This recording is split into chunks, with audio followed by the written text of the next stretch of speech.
Catalogues for manuscripts of Armenian sacred music. I like to think of three categories: medieval pneumatically notated codices, 19th and early 20th century manuscript sources notated in the Limongian notation or in some cases Western staff notation, and verbal sources that give us information of a musical nature. Today we shall consider only the first of those categories. Considering for a moment Armenian manuscripts as a whole, there are about 31,000 extant Armenian manuscripts. 20 or 21% of those are Gospels, and the oldest dates from 862, which is not all that old because the Armenian script exists from early in the 5th century. The very earliest numated source that I've seen is a lectionary from the 10th or 11th centuries, of which only one folio has only a very, very brief part of a psalm that is musically notated, most intriguing. Another early source is a Euchologion from the 12th or 13th century. As for the earliest hymnals I have seen, there is one in Venice, probably for the 20th century, but the earliest dated hymnal is at the Madenataran Institute. It was copied in Jerusalem in 1193. The largest collections of Armenian manuscripts in the world are in Yerevan, the Madenataran Institute, at the Armenian Patriarchate in Jerusalem, and the Mekhitarist monasteries in Venice and Vienna. There are smaller collections in the Lebanon, Paris, Berlin, London, some important, albeit small, collections in the United States as well.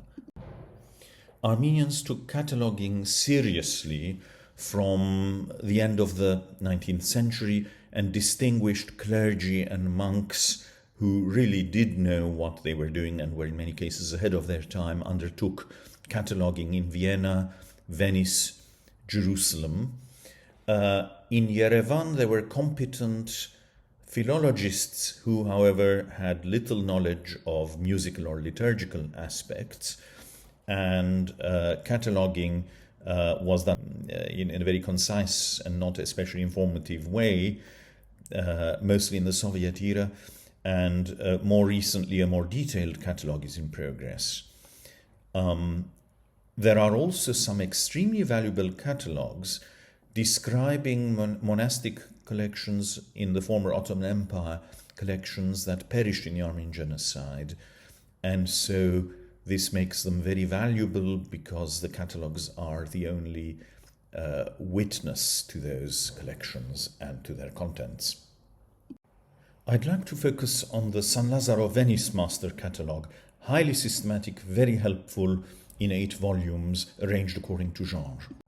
And from a musical point of view, the 4th and 5th volumes are of especial interest to us. We are extremely fortunate in that a number of those volumes were prepared by the late Father Haig Utidjian of blessed memory, who was a fine specialist both philologically and codicologically, as well as in terms of musical and liturgical expertise. Here I've actually counted the number of items described: 139 hymnals, 33 lectionaries, 45 breviaries, and so on in those 2 volumes.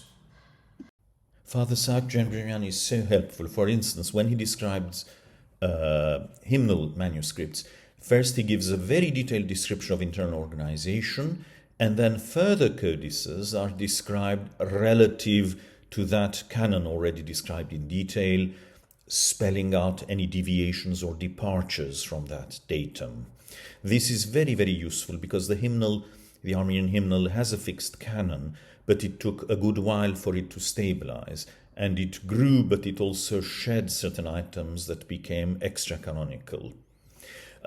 Colophons are always reproduced in full whenever they're available, and colophons are Armenian specialty. Most manuscripts are endowed with at least one colophon. And Father Haig Utidjian also makes useful qualifying remarks on the quality of the inhumations, as well as on the quality of the artistic manuscript painting that may be found in certain manuscripts. And he always says, when and how a particular manuscript entered the collection, which is very useful if one wishes to know which sources were available to the fathers for their own various editions. And he provides some extremely valuable indices, not least indices of first lines of odes, which means that if you're working on a critical edition of particular odes, this makes it extremely easy to locate all the manuscripts that contain a particular ode and where exactly that ode may be situated. And this catalogue, in my opinion, remains unsurpassed and can serve as a model for further work.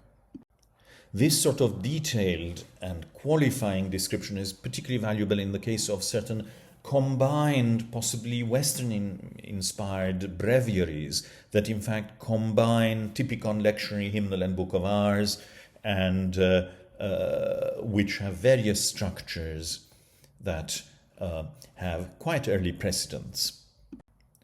The greatest challenge when it comes to the study of Armenian codices, including musical codices, is that of access, particularly when it comes to the two most extensive repositories of Armenian manuscripts.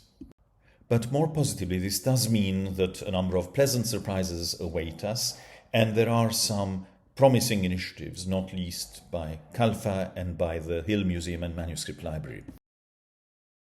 Thank you so much for your attention.